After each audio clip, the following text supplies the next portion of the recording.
आजकल मैं हूँ इस समय शिमला में, अपने होम टाउन में। और हमारे यहाँ पे जो मौसम है बहुत ही खूबसूरत, बहुत ही आनंदमयी।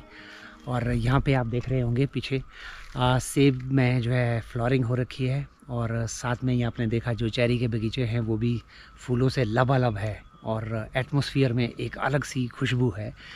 काश वो खुशबू मैं आपको जो है कैमरे के माध्यम से दिखा पाता, लेकिन ऐसी कोई टेक्नोलॉजी है नहीं अभी फ़िलहाल कि मैं खुशबू को आप तक पहुंचा सकूं। लेकिन क्योंकि हर जगह पे फूल ही फूल हैं, मधुमक्खियां भिन-भिना रही हैं, भौरे, अलग अलग तरह के जो है इंसेक्ट्स आके बैठते हैं इस पर, और ये हमारा जो है काम करते हैं जैसे एक मज़दूर का। ये जो मज़दूर मधुमक्खियाँ हैं ये हमारा बहुत ज़बरदस्त काम करती हैं, तो उसके बारे में आज हम लोग बात करेंगे। तो आज का जो वीडियो है वो दरअसल मेरा इसी बात पे रहेगा कि आजकल जो हिमाचल है वो कितना खूबसूरत लग रहा है। तो ये आप देखिए कितने खूबसूरत जो है फूल आए हुए हैं, बहुत खूबसूरत लग रहा है पूरा एकदम। जहाँ पे भी आप हर जगह पे देखेंगे फूल ही फूल आपको देखने को मिलेंगे। थोड़ा सा डिफरेंस आपको दिखा देता हूँ। ये जो पेड़ हैं ये हैं चेरी के पेड़। चेरी में जो फ्लोरिंग है वो दरअसल अब आप देख रहे होंगे पेटल फॉल होने वाला है, यानी कि जो फूल है वो मुरझा रहे हैं, और ये धीरे धीरे जो फूल है वो निकल जाएंगे, और उसके बाद इसमें फ्रूट सेट हो जाएगा यानी कि चेरी का। लेकिन जो सेब है, सेब में फ़िलहाल अभी जो फूल है वो बिल्कुल ताज़ा है।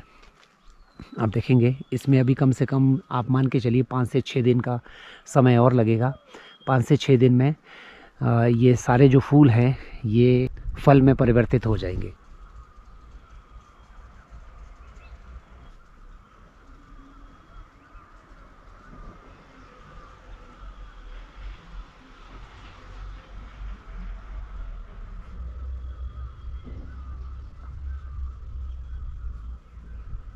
आप में से बहुत सारे लोग सोच रहे होंगे कि यार ये जो काम है कितना मस्त है कि सेब का पेड़ लगाओ, उसमें फल लगते हैं और उनको बेचो और पैसे कमाओ।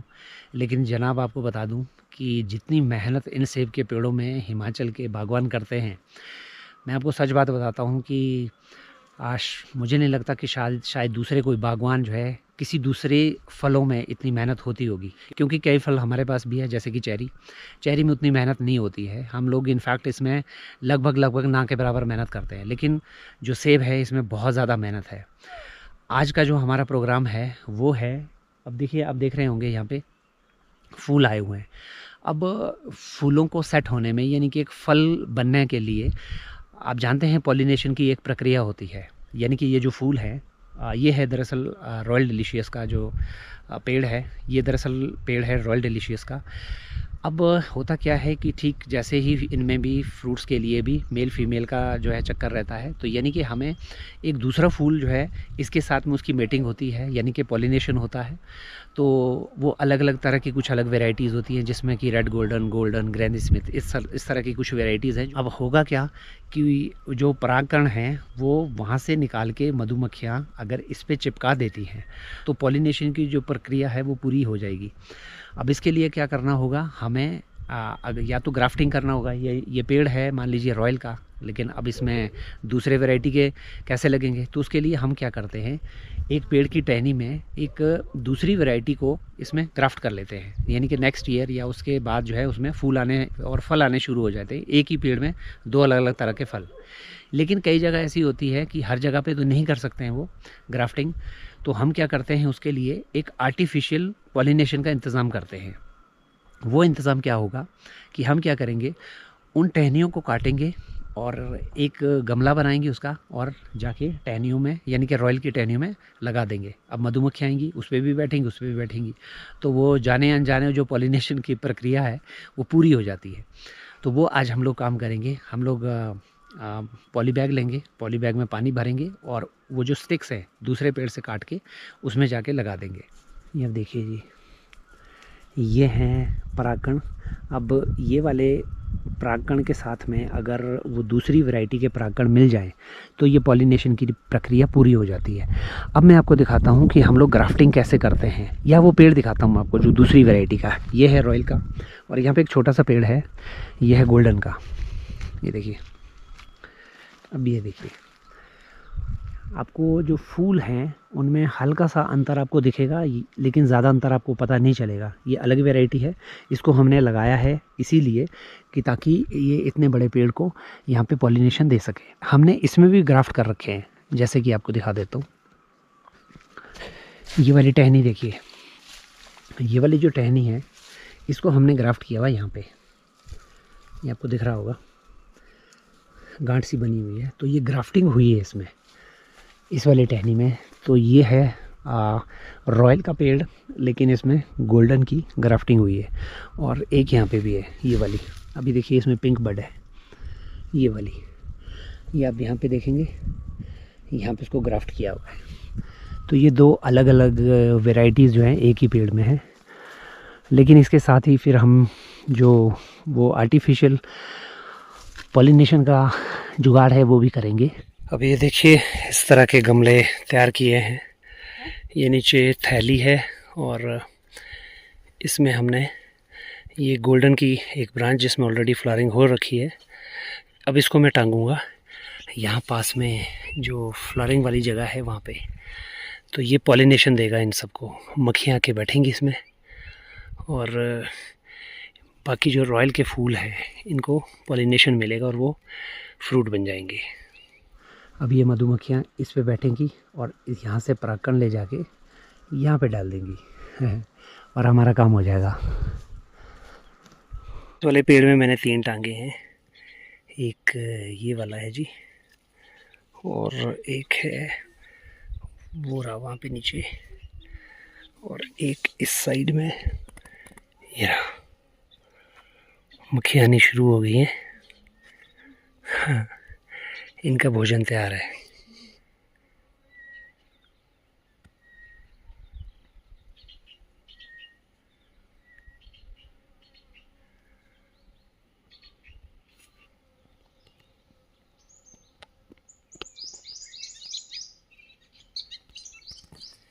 तो ये यहाँ पे देखिएगा, हमने काफ़ी सारे ये गमले लगा दिए हैं और मुझे उम्मीद है कि हाँ इसका हमें ज़रूर फ़ायदा मिलेगा, क्योंकि इस बार फ्लोरिंग बहुत अच्छी है। ये आप देखिए,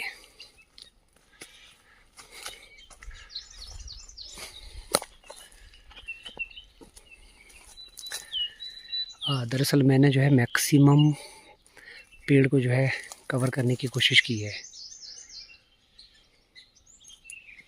देखते हैं क्या रिज़ल्ट आते हैं, रिज़ल्ट आपके साथ ज़रूर शेयर करेंगे।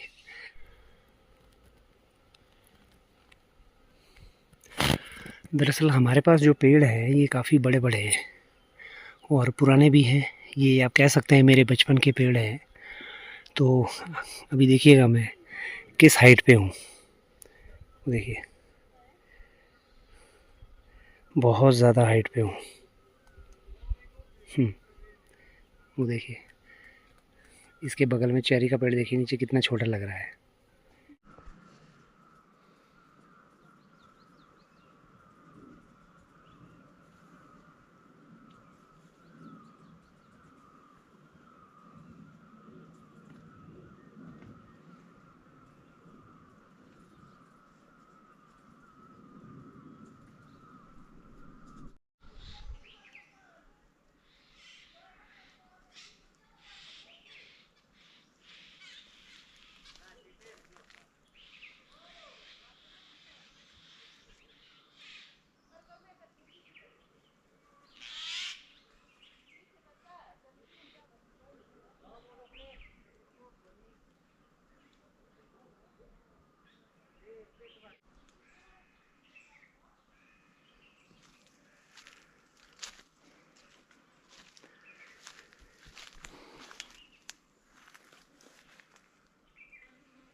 अभी यहाँ पे इतने सारे पेड़ों में जो फूल आए हुए हैं, इनकी जो खुशबू है वो सच में ही नेक्स्ट लेवल की। आप सोचिए एक छोटे से फूल से कितनी खुशबू आती है, और इतने फूल अगर आपको दिखेंगे, वो पूरी वैली जो है जैसे भरी हुई है यहाँ पे, तो इतने फूल हैं यहाँ पे, तो आप मान के चलिए कि कितनी खुशबू आ रही होगी। लिटरली अगर आपको सच में कभी भी मौका मिले अप्रैल के फर्स्ट वीक में हिमाचल घूमने का, तो आप सेब के बागान में ज़रूर आइएगा। आपको एक अलग एक्सपीरियंस होगा, क्योंकि ये वाला जो एक्सपीरियंस है ये सिर्फ़ और सिर्फ बहुत ही कम परसेंटेज है लोगों की जो इसको महसूस कर पाते हैं, खासकर टूरिस्ट। क्योंकि यहाँ के लोगों के लिए तो ये आम बात है, लेकिन जो टूरिस्ट हैं वो सिर्फ़ और ये रहता है सिर्फ़ और सिर्फ एक हफ़्ते में जिसने देख लिया, जिसने एक्सपीरियंस कर लिया, उसके बाद ये नहीं मिलता है। और पूरी पूरी की पूरी जो घाटी है वो फूलों की खुशबू से सुगंधित रहती है। सच में एक अलग ही एक्सपीरियंस है। अप्रैल के फर्स्ट वीक में अगर आप कभी आते हैं तो इसका फ़ायदा आप ज़रूर लीजिएगा।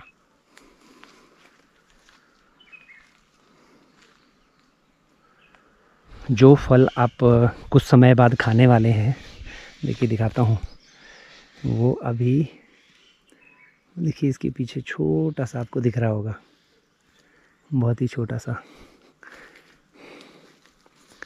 ये वाला इतना छोटा सा है। और इसको बड़ा होने के लिए अभी लगेंगे मई जून जुलाई 3 महीने। अगस्त में जाके जो है हमारे यहाँ पे हार्वेस्टिंग होती है, तो आप मान के चलिए अभी 4 महीने पूरे हैं। 4 महीने बाद ये जो फल है एकदम लाल कलर का इतना बड़ा हो जाएगा। और अभी जो स्टेज है 4 महीने पहले की, वो आपके सामने है फूल।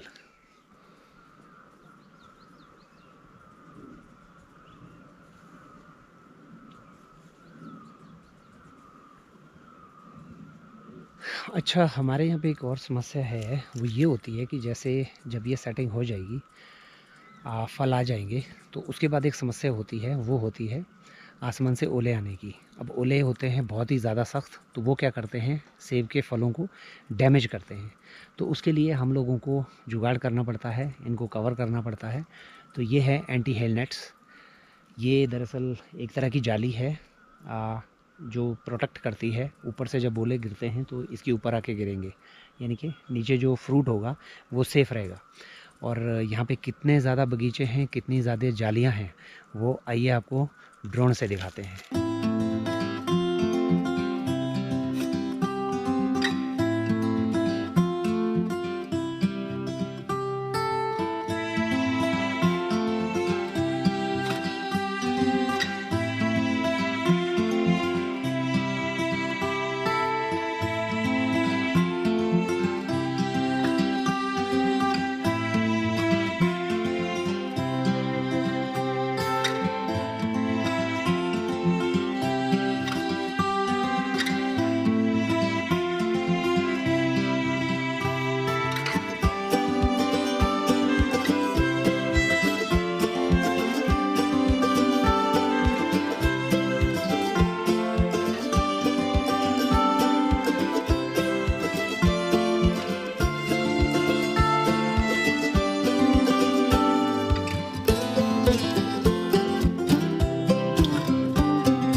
और इस बिज़नेस में कितनी मेहनत है ये मैं आपको बता देता हूँ। इस साल की मैंने कुछ प्लांटेशन की है, नई प्लांटेशन, वो ये रही। देखिए नए पेड़ लगाए हैं, ये आपको देखेंगे, ये मैंने इस साल के लगाए हुए हैं। ये सारे आपको पूरे जगह पे आपको नए प्लांट्स आपको दिख जाएंगे। अब देखिएगा, हमारे जो बुज़ुर्ग थे उन्होंने हमारे लिए लगाए, उसका मज़ा आज हम ले रहे हैं। और ये जो मज़ा लेंगे ये हमारी नेक्स्ट जनरेशन लेगी, क्योंकि इसको बड़ा होने में समय लगेगा। एक बात आपको बता देता हूँ, ये बहुत बड़ा पेड़ है, बहुत ही बड़ा। आप इसकी हाइट देखिएगा, ये देखिए वहाँ से लेके बहुत बड़ा पेड़ है, वो एकदम लास्ट तक। अब जो है इतने बड़े पेड़ आप कह सकते हैं कि बनाने के लिए कम से कम आपको 40 साल लग जाएंगे। ये जो पेड़ होगा ये मेरे बचपन का पेड़ है और आज तक हमें फल देता आया है। और ये है जी हमारी मज़दूर मधुमक्खी।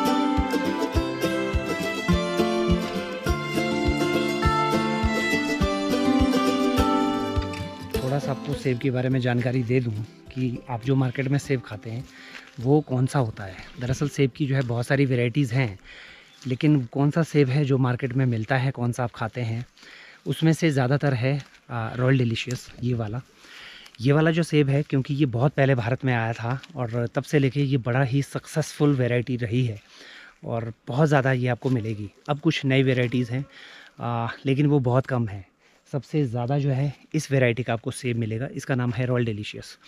और एक बात आपको बता दूं कि हम लोगों को इसका जो पैसा मिलता है किलो के हिसाब से, वो जो एकदम सुप्रीम क्वालिटी का जो माल होता है वो 1 केजी का हम लोगों को मान के चलिए 90 रुपए के आसपास मिलता है 1 केजी का। लेकिन भारत में वो आपको नहीं मिलेगा, क्योंकि उसको जो बायर्स हैं वो हमसे परचेज़ करके उसको एक्सपोर्ट कर देते हैं मिडिल ईस्ट में, जहाँ पे उसके आप मान के चलिए लगभग 15 टाइम्स या 18 टाइम्स उसका प्राइस उन लोगों को मिलता है। अब क्योंकि भारत के जो बागवान हैं वो डायरेक्ट एक्सपोर्ट नहीं कर सकते हैं, तो उस वजह से हम लोगों को सिर्फ 90 रुपये मिलते हैं। और जो बी ग्रेड होता है वो मार्केट में होता है, जो आप तक पहुँचता है। ए ग्रेड का जो सेब होगा वो एकदम डिफरेंट होगा। वो मैंने देखा नहीं है, क्योंकि मैं दिल्ली में रहा हूँ, अब देश की राजधानी है और वहाँ के जो पॉश एरियाज़ हैं वहाँ पे हम लोग घूमे हैं, लेकिन मैंने उस वैरायटी को, यानी कि जो ये जो वैरायटी है हमारी और इसका जो सुप्रीम सेब होता है वो मैंने देखा नहीं है कि वहाँ कहीं मिलता हो। फिर अलग दूसरी वैरायटीज़ होती हैं, जैसे कि जो हरा सेब बहुत सारे लोग पसंद करते हैं, वो दरअसल गोल्डन होता है। और एक दूसरा है जो बिल्कुल डार्क ग्रीन में होगा, वो ग्रैनी स्मिथ होगा। और एक अलग दूसरा सेब फिर इसके साथ में इसके अलग अलग हैं, जैसे रेड गोल्डन है। और अब तो बहुत सारी आ गई हैं, गाला वैरायटीज़ इतनी हैं कि आपको अलग अलग तरह के सेब मिलेंगे, अलग अलग तरह के। लेकिन सबसे जो टेस्टी डिलीशियस होता है वो ये है रॉयल डिलीशियस।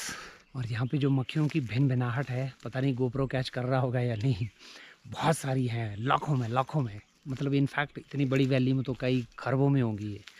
और ये मज़दूर सुबह से शाम जो है हमारा काम करती रहती हैं, वो भी केसर के लिए।